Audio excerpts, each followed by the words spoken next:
কোলাঘাটে যে অশান্তি হয়েছে তৃণমূল এবং বিজেপির মধ্যে একে অপরের সঙ্গে হাতাহাতিতে জড়িয়ে পড়েন তারা। শিশির অধিকারী তিনি কি বলেছেন শোনাব আপনাদের। সব জায়গায় সিআরপিএফ নেই। 5টা কেন্দ্রে মাত্র প্রেয়ার করা হয়েছিল। 5টা কেন্দ্রে কোনোবারে ভোট হয় না। মিউনিসিপ্যালিটি, বিধানসভা, লোকসভায় ভোট হয় না। এবারও লুট করার জন্য কাল রাত পর্যন্ত চেষ্টা করা হয়েছে।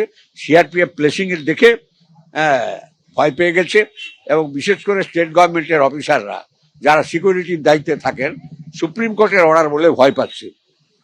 চাকরি যাবে, পেনশন আটকাবে, কঠিন কাণ্ড হতে পারে, সেজন্য পিছিয়ে গেছে। বিক্ষিপ্ত ঘটনায় যেখানে সিআরপিএফ নাই করছে ওরা, কিন্তু খুব সুবিধা হবে না। এবারে চোর হারবে, ভদ্রলোকেরা জিতবে। কেন্দ্রীয় বাহিনীর নিরাপত্তায় সমবায় নির্বাচনে উত্তেজনার ছবি, বিভিন্ন জায়গার ছবি আপনাদের দেখাবো। কোলাঘাটে তৃণমূলের বিরুদ্ধে বিজেপি কর্মী সমর্থকদের ভোটার স্লিপ ছিঁড়ে দেওয়ার অভিযোগ, বাধা দেওয়ায় বিজেপি নেতা সাদ্দাম হোসেনকে মারধরের অভিযোগ তৃণমূলের তমলুক সাংগঠনিক জেলা সাধারণ সম্পাদক অসীম মাঝির বিরুদ্ধে।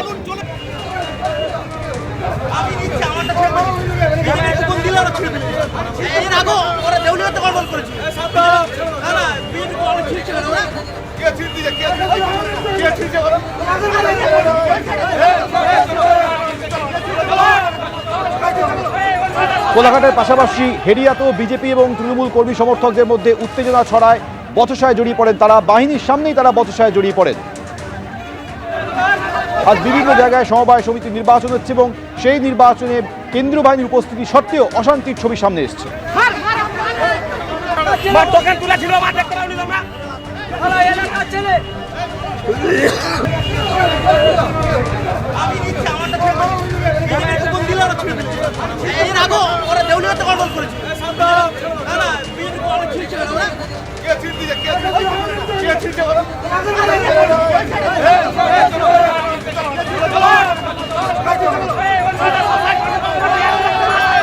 কোলাঘাটের ছবি আপনাদের দেখাচ্ছি, যেখানে বিজেপি কর্মী সমর্থকদের ভোটার স্লিপ ছিঁড়ে দেওয়ার অভিযোগ, বাধা দেওয়ায় বিজেপি নেতা সাদ্দাম হোসেনকে তৃণমূলের তরফে মারধর করা হয়েছে। এর পাশাপাশি হেরিয়াতেও বিজেপি এবং তৃণমূলের কর্মী সমর্থকরা একে অপরের সঙ্গে বচসায় জড়িয়ে পড়েন, ধস্তাধস্তিতে জড়িয়ে পড়েন। সেই সময় উপস্থিত ছিলেন কেন্দ্রীয় বাহিনীর জওয়ানরা, তাদের সামনে এই উত্তেজনার পরিস্থিতি তৈরি হয়।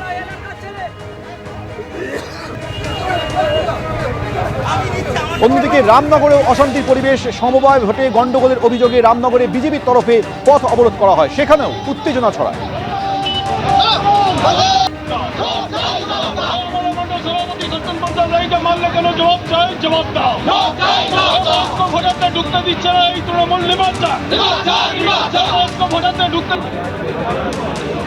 কেন্দ্রীয় বাহিনীর নিরাপত্তায় সমবায় নির্বাচনে উত্তেজনার ছবি। কোলাঘাটে তৃণমূলের বিরুদ্ধে বিজেপির কর্মী সমর্থকদের ভোটার স্লিপ ছিঁড়ে দেওয়ার অভিযোগে উত্তেজনা ছড়ায়, সেখানে তৃণমূল এবং বিজেপি কর্মী সমর্থকরা একে অপরের সঙ্গে হাতাহাতিতে জড়িয়ে পড়েন। অন্যদিকে হেরিয়াতেও সেখানেও বিজেপি তৃণমূল কর্মী সমর্থকদের মধ্যে হাতাহাতির পরিস্থিতি তৈরি হয়, বাহিনীর সামনেই সেখানে বচসায় জড়িয়ে পড়েন, অশান্তির পরিস্থিতি তৈরি হয়। হেরিয়ার ছবি দেখছেন আমরা।